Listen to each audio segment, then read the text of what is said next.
오늘 함께 나눌 말씀은 출애굽기 40장입니다. 오늘 말씀은 출애굽기 40장 구약 146면입니다. 오늘 말씀 저와 성도님들 한 절씩 교독하겠습니다. 구름이 회막에 덮이고 여호와의 영광이 성막에 충만하매 모세가 회막에 들어갈 수 없었으니 이는 구름이 회막 위에 덮이고 여호와의 영광이 성막에 충만함이었으며 구름이 성막 위에서 떠오를 때에는 이스라엘 자손이 그 모든 행진하는 길에 앞으로 나아갔고 구름이 떠오르지 않을 때에는 떠오르는 날까지 나아가지 아니하였으며. 함께 읽겠습니다. 낮에는 여호와의 구름이 성막 위에 있고 밤에는 불이 그 가운데에 있음을 이스라엘의 온 족속이 그 모든 행진하는 길에서 그들의 눈으로 보았더라. 아멘.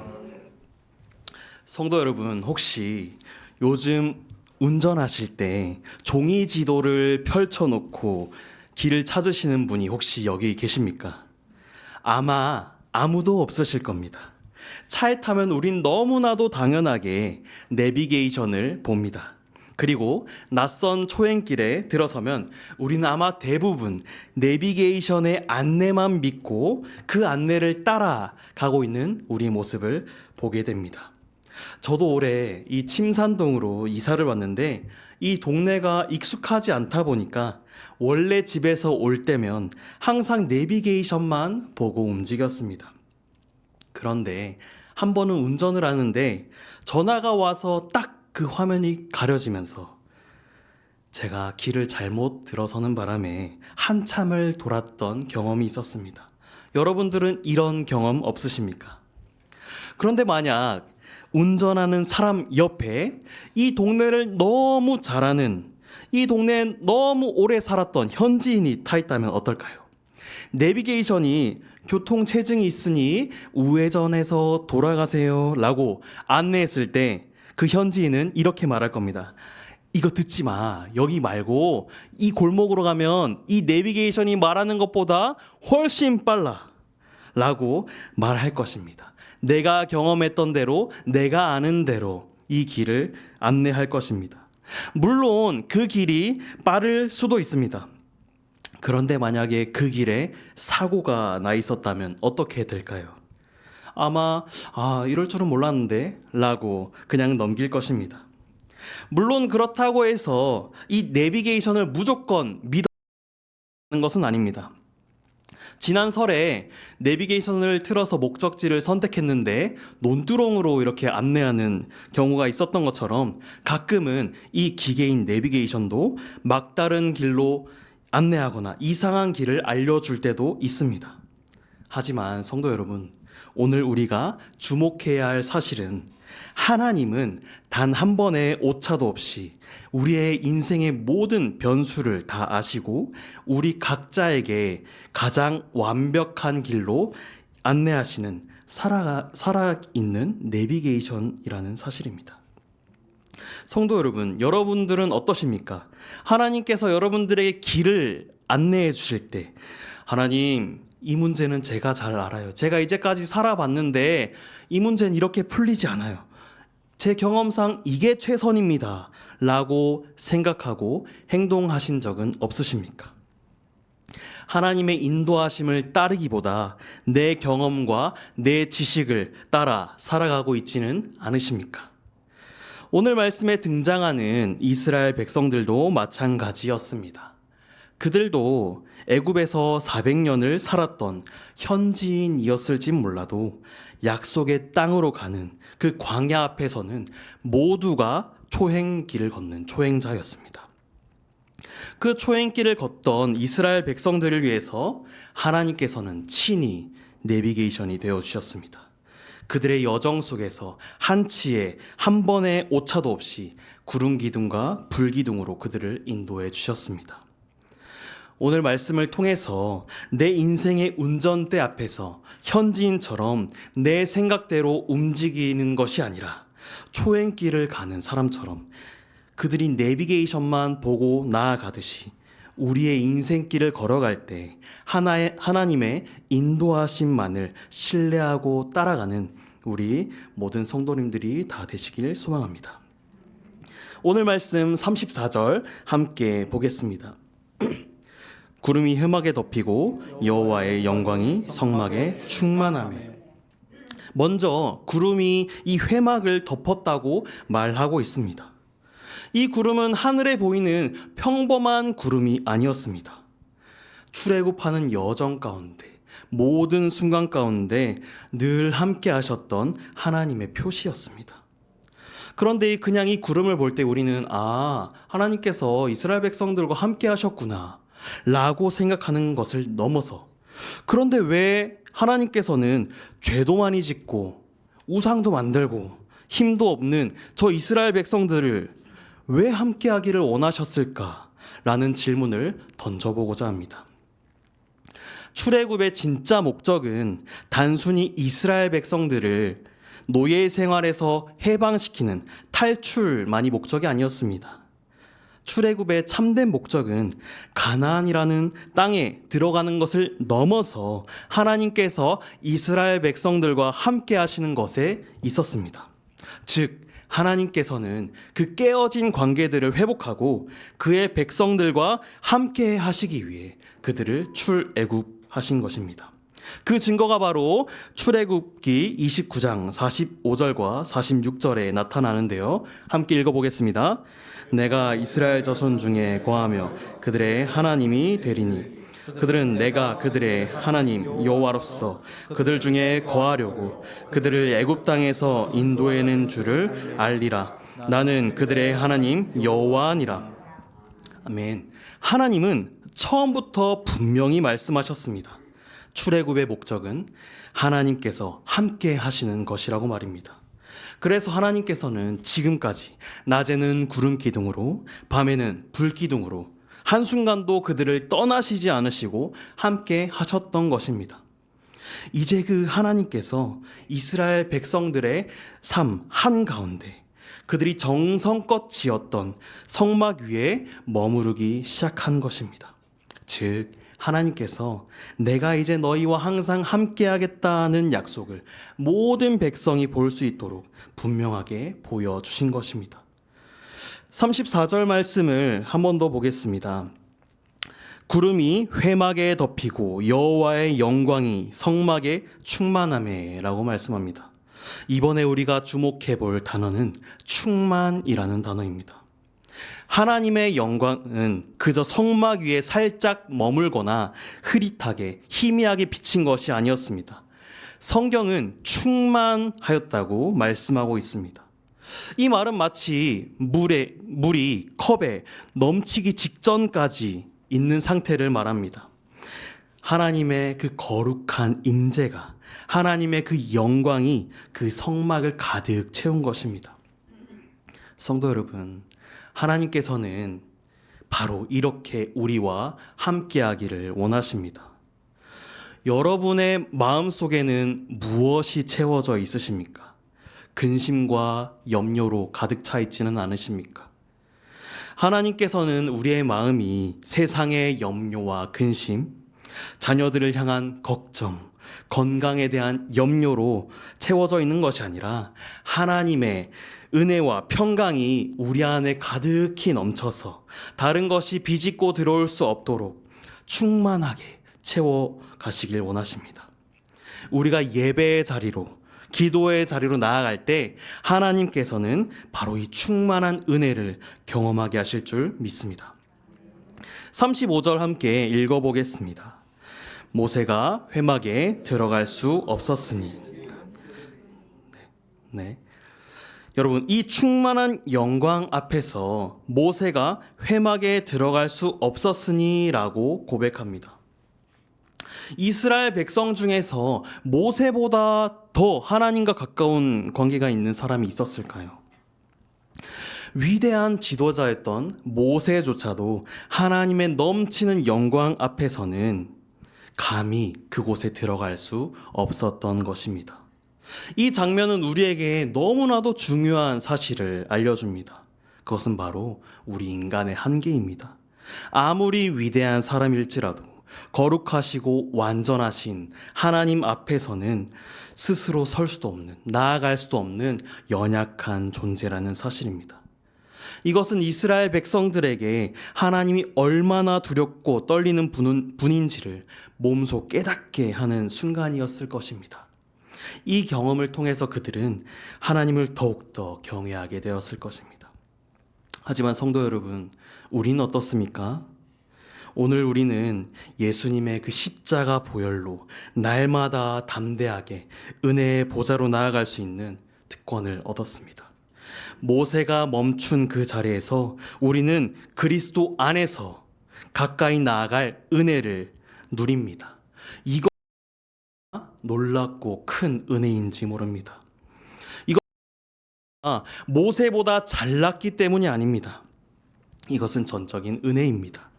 그렇다고 우리가 하나님께 마음대로 행동해도 된다는 뜻일까요? 아닙니다. 오히려 모세가 느꼈던 그 경외심, 그 이상으로 우리를 위해 길을 열어주신 예수님의 그 사랑에 대한 감사가 더해져야 합니다. 늘 하나님을 깊이 경외하며 날마다 감사함으로 나아가는 저와 여러분들이 다 되시길 간절히 소망합니다. 성도 여러분, 앞에서 보았듯 하나님의 영광은 더 이상 저 멀리 시내산 꼭대기에만 머무르지 않습니다.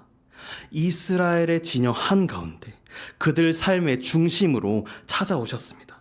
그리고 이제 하나님은 이스라엘 백성의 모든 여정 속에서 한 걸음 한 걸음 친히 이끄시는 살아있는 내비게이션이 되어주십니다. 우리 오늘 36절과 37절 함께 읽어보겠습니다. 구름이 성막 위에서 떠오를 때에는 이스라엘 그 모든 행진하는 길에 앞으로 나아갔고, 구름이 떠오르지 않을 때에는 떠오르는 날까지 나아가지 아니하였으며. 민수기 9장 22절도 함께 읽어보겠습니다. 이틀이든지 1년이든지 구름이 성막 위에 머물러 있을 동안에는 이스라엘 자손이 진영에 머물고 행진하지 아니하였다가 떠오르면 행진하였으니. 아멘. 우리가 차에서 쓰는 내비게이션은 가장 빠른 길, 가장 최적의 경로를 알려줍니다. 그런데 하나님은 우리가 그 쓰는 내비게이션과는 조금 다른 중요한 차이가 하나 있습니다. 세상의 내비게이션이 빠른 길을 알려준다면 하나님은 우리에게 바른 길을 알려줍니다. 백성들은 아마도 빨리 가고 싶었을 것입니다. 이제 정착해서 편히 살고 싶었을 것입니다. 하지만 구름이 멈추면 그들의 모든 계획도 멈춰야 했습니다. 그 기간이 하루든 한 달이든 10년이든 간에 그 자리에 머물러야 했습니다.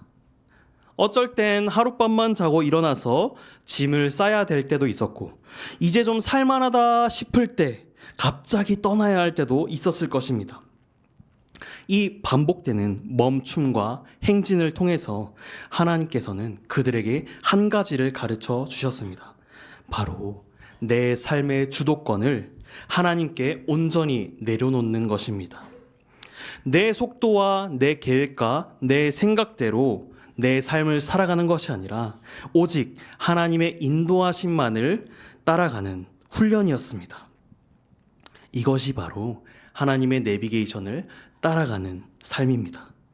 단순히 길을 안내받는 것을 넘어서 내 때를 온전히 주님께 맡겨드리고 내 경험과 지식 그리고 내 계획보다 하나님의 인도하심을 따라 순종하며 나아가는 것입니다. 한번 생각해 보면 광야에는 이스라엘 백성들만 있는 것이 아니었을 것입니다. 그 길을 수십 년간 오가며 지름길이란 지름길은 다 알고 있는 장사꾼들도 있었을 것입니다. 아마 어떤 사람은 그들에게 가서 이렇게 말했을지 모릅니다. 아니 왜 이렇게 힘들게 돌아가요? 여기 사흘이면 갈 텐데. 이렇게 말했을 수 있습니다. 만약 우리였다면 그 소리를 듣고 어떻게 반응했을까요? 귀가 솔깃해서 아니 저 사람 여기 길 너무 잘한다는데 저 사람 말대로 한번 따라가 볼까? 라고 마음이 들진 않았을까요? 그런데 이스라엘 백성들은 그렇게 하지 않았습니다. 그들은 세상의 전문가나 자신의 경험이 아닌 오직 성막 위에 떠 있는 구름만을 바라보았습니다. 하나님만을 따라간 것입니다. 세상의 지름길을 따라가는 것이 아니라 하나님의 바른 길을 선택한 것입니다. 그런데 왜 하나님께서는 그 짧은 길, 지름길을 놔두고 이토록 힘든 고된 광야로 그들을 인도하셨던 것일까요? 성경은 그 이유를 분명히 말씀합니다. 출애굽기 13장 17절 말씀 함께 읽어보겠습니다. 구름이 성막 위에서 떠오를 때에는 이스라엘 다시 읽겠습니다. 바로가 백성을 보낸 후에 블레셋 사람의 땅 길 가까울지라도 하나님이 그들을 그 길로 인도하지 아니하셨으니 이는 하나님이 말씀하시기를 이 백성이 전쟁을 하게 되면 마음을 돌이켜 애굽으로 돌아갈까 하셨음이라. 아멘. 하나님은 다 알고 계셨습니다. 이제 막 노예 생활에서 벗어났던 이스라엘 백성들이 강력한 블레셋 군대와 맞서 싸우게 되면 그 두려움에 눌려서 그들은 다시 애굽으로 돌아가자고 할 것을 말입니다. 그래서 하나님께서는 그들을 보호하시기 위해 그들의 믿음을 지켜주시기 위해 일부러 광야로 돌아가게 하신 것입니다. 이처럼 하나님의 인도하심은 당장에는 이해되지 않을 수 있습니다. 그렇지만 결국 우리를 가장 안전하게 지키시고 보호하시는 가장 완벽한 길인 줄로 믿습니다. 어린 자녀의 손을 잡고 놀이공원을 걷는 상상을 한번 해봅시다. 저 건너편에 솜사탕을 팔고 있는 겁니다. 있는 솜사탕을 보고 당장 가서 사 먹고 싶은 마음이 들 겁니다. 그게 아마 아이에겐 가장 빠른 길이자 최적의 경로일 겁니다. 그런데 반대편에서 차가 달려오고 있는 겁니다. 부모는 그것을 보고 손을 꽉. 그럼 아이는 어떻게 반응할까요? 왜? 나 지금 저거 먹고 싶은데? 이렇게 반응할 것입니다. 그때 부모는 이렇게 말해줄 겁니다. 저기 봐, 저 쌩하고 지나가는 차 때문에 너 위험할 뻔했어. 큰일 날 뻔했어. 아이의 눈에는 보이지 않았던 그 위험을 부모는 보고 있었던 것입니다. 하나님이 바로 그런 분이십니다. 우리는 눈앞에 있는 세상의 성공 그리고 편안함이라는 지름길을 보고 나아가지만 하나님은 우리가 가는 모든 그 길 끝에 있는 위험까지도 이미 모두 아시는 분이십니다. 그렇기 때문에 때로는 우리가 나아갈 때 우리를 지키시기 위해 우리의 손을 더 꽉 잡으시고 우리가 이해할 수 없는 길로 인도하시기도 하시고 우리를 잠시 멈추기도 하십니다. 여기 계신 성도님들도 살아오면서 터득한 지혜, 노하우, 계획들이 아마 있으실 겁니다. 하지만 그 귀한 경험들, 그 귀한 노하우조차도 하나님의 인도하심보다 앞서선 안 됩니다. 하나님, 제가 살아봐서 아는데 이 상황엔 이렇게 하는 게 나을 것 같은데요. 하나님, 제가 기도의 응답이 잘 안 되는 건가요? 이렇게 생각할 수 있습니다. 그렇게 생각하고 주장하기보다 하나님, 저는 주님의 계획을 다 알 수 없습니다. 주님의 길이 완전한 것을 알고 주님께서 말씀하시면 그 길을 따라가겠습니다. 라고 고백하며 우리의 인생의 운전대를 온전히 주님께 맡겨드리는 우리 모든 성도님들이 다 되시길 소망합니다. 때로는 돌아가는 것 같고 때로는 멈춰 서 있는 것 같아도 하나님의 계획은 단 한치의 오차도 없이 우리를 가장 선하고 복된 길로 인도하실 줄 믿습니다. 오늘의 본문 마지막 구절이자 출애굽기 전체를 마무리하는 38절 말씀은 하나님께서 그의 백성을 끝까지 책임지겠다고 약속하시는 장면입니다. 우리 함께 읽어보겠습니다. 낮에는 여호와의 구름이 성막 위에 있고 밤에는 불이 그 구름 가운데에 있음을 이스라엘의 온 족속이 그 모든 행진하는 길에서 그들의 눈으로 보았더라. 아멘. 왜 하나님은 굳이 밤에는 불로, 낮에는 구름으로 인도하셨을까요? 그걸 알려면 그 광야의 환경을 잘 이해해야 할 텐데요. 낮에는 모든 것을 태워버릴 듯한 폭염이 있고, 밤에는 정말 모든 것을 얼어붙게 만들 추위와 어둠이 찾아오는 곳이 바로 광야입니다. 하나님은 그들의 필요를 아시고, 낮에는 시원한 그늘이 되어주는 구름으로, 밤에는 따뜻한 온기와 빛이 되어주는 불기둥으로 그들을 완벽하게 인도하여 주셨습니다. 어쩌면 우리의 인생도 이 광야와 같을지 모릅니다. 한 치 앞도 알 수 없는 이 어둠 속에서 두려워 떨 때도 있고, 감당하기 힘든 문제들 앞에서 지쳐 쓰러져 있을 때도 있습니다. 그렇다면 질문이 하나 생깁니다. 이스라엘 백성들에게는 눈에 보이는 구름 기둥과 불 기둥이 있었는데 오늘 우리에겐 무엇이 있을까? 하나님은 그런 우리에게 예수 그리스도를 보내주셨습니다.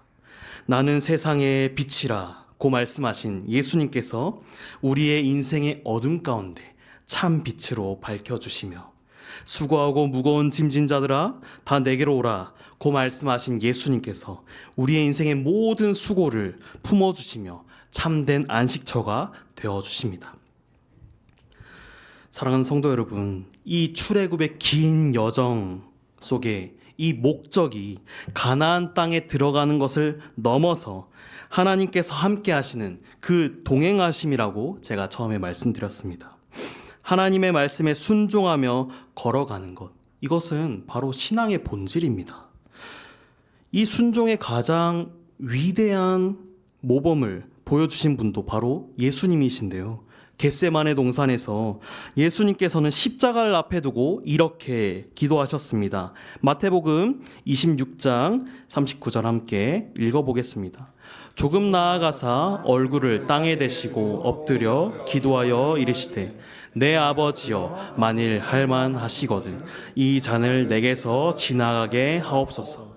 그러나 나의 원대로 마옵시고 아버지의 원대로 하옵소서 하시고, 하나님의 아들이셨던 예수님은 얼마든지 그 잔을 피할 능력이 있으셨습니다. 하지만 이 기도의 마지막은 무엇이었습니까? 그러나 나의 원대로 하지 마시옵고 아버지의 원대로 하옵소서였습니다. 예수님은 자신의 뜻을 고집하지 않았습니다. 가장 고통스럽고 가장 돌아가는 길처럼 보였던, 가장 가기 싫었던 그 길로 가는 것을 순종으로 나아가셨습니다. 바로 그 순종을 통해서 오늘 저와 여러분에게 영원한 생명을 선물해 주셨습니다. 그렇다면 우리는 이 말씀을 붙들고 우리의 삶에 어떻게 적용하며 나아가야 할까요? 첫 번째로 우리의 삶의 운전대를 하나님을 경외하는 마음으로 온전히 주님께 맡겨드리시길 바랍니다. 이스라엘 백성들이 자신의 경험이 아니라 구름 기둥을 따라갔듯이 예수님께서 자신의 뜻을 고집하지 않고 이 잔을 주님께 맡겨드립니다. 하나님의 원대로 하옵소서라고 고백하였던 것처럼 내 고백과 내 고집이 아니라 나보다 나를 더 잘하시는 하나님을 경외하며 주님, 제 인생의 운전대를 주님께 맡겨드립니다 라고 기도하며 내 안에서 말씀하시는 그 성령님의 음성에 귀 기울이는 여러분들이 되시길 소망합니다. 두 번째로, 결과를 보기보다 주님과 함께하는 그 과정을 기뻐하시길 바랍니다. 우리의 기도는 빨리 그 응답이 나타나지 않으면 힘들어하고 조급해하고 낙심합니다. 하지만 출애굽기에서 보여주듯이 하나님은 우리에게 성공이 아니라, 빠른 길이 아니라 함께하심, 바른 길을 약속해 주셨습니다.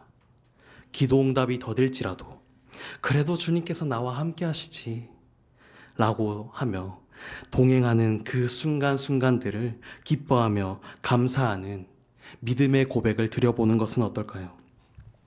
사랑하는 성도 여러분, 우리의 진짜 목적지는 세상의 성공이나 평안이 아니라 예수님을 닮아가는 것입니다.